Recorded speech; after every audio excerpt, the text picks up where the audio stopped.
हम लोगों ने ये तो जान लिया कि मनोविज्ञान क्या है। अब हम जानेंगे कि मनोविज्ञान का विकास, इवोल्यूशन कैसे कैसे हुआ। तो सर्वप्रथम तो विलियम वुंट ने 1879 में लिप्जिग में, जो जर्मनी में है, वहाँ पर फर्स्ट लेबोरेटरी की स्थापना करके साइकोलॉजी को एक स्वतंत्र सब्जेक्ट के रूप में स्थापित किया, सिचुएटेड किया। और उसके बाद उन्होंने एक संरचनावाद, उन्होंने कहा कि माइंड जो है एक संरचना है, संरचना के रूप में माइंड रहता है, इसलिए उनके थ्योरी को स्ट्रक्चरलिज्म कहा गया। उन्होंने इंट्रोस्पेक्शन के द्वारा व्यक्ति के माइंड का स्टडी करने का प्रयास किया, इंट्रोस्पेक्शन, जिसमें कि बोला जाता था कि लोगों को कि आपके मन में क्या चल रहा है, आप उसका वर्णन करें, आपके अनुभवों और जो भी आपके माइंड में चल रहा है, अनुभव है, मानसिक प्रक्रियाएं हैं, उसका आप वर्णन करें और उसके आधार पर उसका अध्ययन किया जाता था। पर इससे बहुत लोग संतुष्ट नहीं हो पाए, क्योंकि हो सकता है कोई लोग अपना गलत व्याख्या भी कर दे।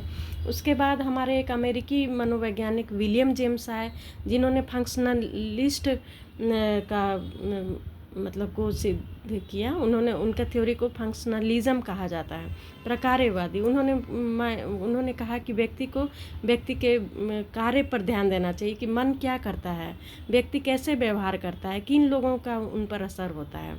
तो इस तरह से वे प्रकार्यवादी थे।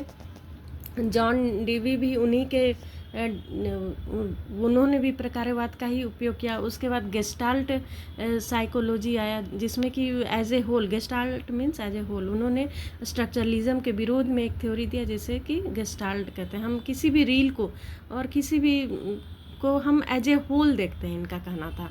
और उसके बाद व्यवहारवाद आया, जो जॉन वाटसन ने 1910 में व्यवहारवाद दिया।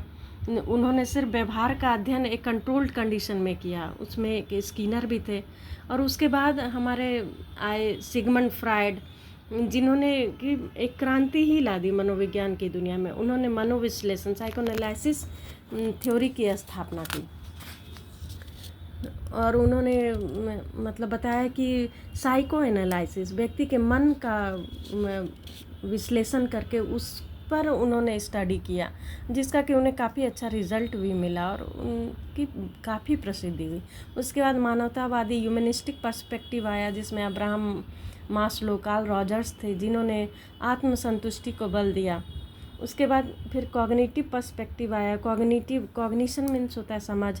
हम लोग किसी भी चीज़ को समझते हैं, चिंतन करते हैं, उसको देखते हैं और उसे हम लोग याद रखते हैं। तो ये कॉग्निटिव पर्सपेक्टिव था। उसके बाद कंस्ट्रक्टिविज्म आया। इस विचारधारा को कंस्ट्रक्टिविज्म भी कहते हैं। उसके बाद हमारे बाल विकास के विषय में पियाजे का सिद्धांत महत्वपूर्ण रहा। उसके बाद गाट्स्की आए, जिन्होंने बताया कि बच्चों पर किसका प्रभाव पड़ता है। तो बच्चे जिस एडल्ट के साथ रहते हैं, उनके व्यवहार का प्रभाव उन पर पड़ता है। जैसे कि हम देखते हैं, हम बोलते हैं ना कि किसी बच्चे का व्यवहार बिल्कुल इसकी माँ की तरह है या इसके पापा की तरह है, तो उस बच्चे पर उसके जो साथ रहते हैं एडल्ट, उनका प्रभाव पड़ता है या उनकी संस्कृतियों का प्रभाव पड़ता है।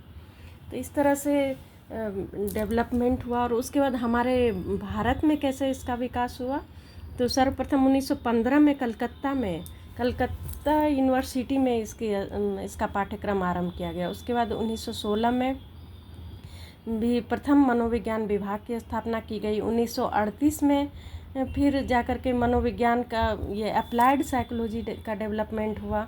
पर उसके बाद है प्रारंभ भारतीय मनोवैज्ञानिक डॉक्टर NN सेन गुप्ता, जो ऊंट के प्रायोगिक परंपरा से प्रशिक्षण प्राप्त थे, उन्होंने इसकी स्थापना की। उसके बाद प्रोफेसर बोस ने इंडियन साइकोएनालिटिकल एसोसिएशन की स्थापना 1922 में की।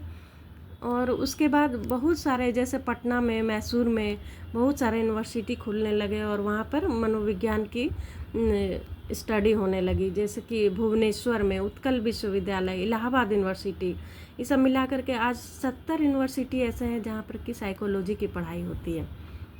इसमें दुर्गानंद सिन्हा का बहुत बड़ा योगदान है। इन्होंने एक पुस्तक लिखा था, psychology in A third world country, the Indian experience, 1986 में यह प्रकाशित हुआ था। तो इसमें इन्होंने कैसे कैसे अनुसंधान हुआ, कैसे कैसे रिसर्च हुआ, इस तरह से उन्होंने बहुत ही बढ़िया वर्णन किया है और बताया है कि कैसे हमारे मतलब आधुनिक संदर्भ में साइकोलॉजी का डेवलपमेंट कैसे कैसे हुआ है।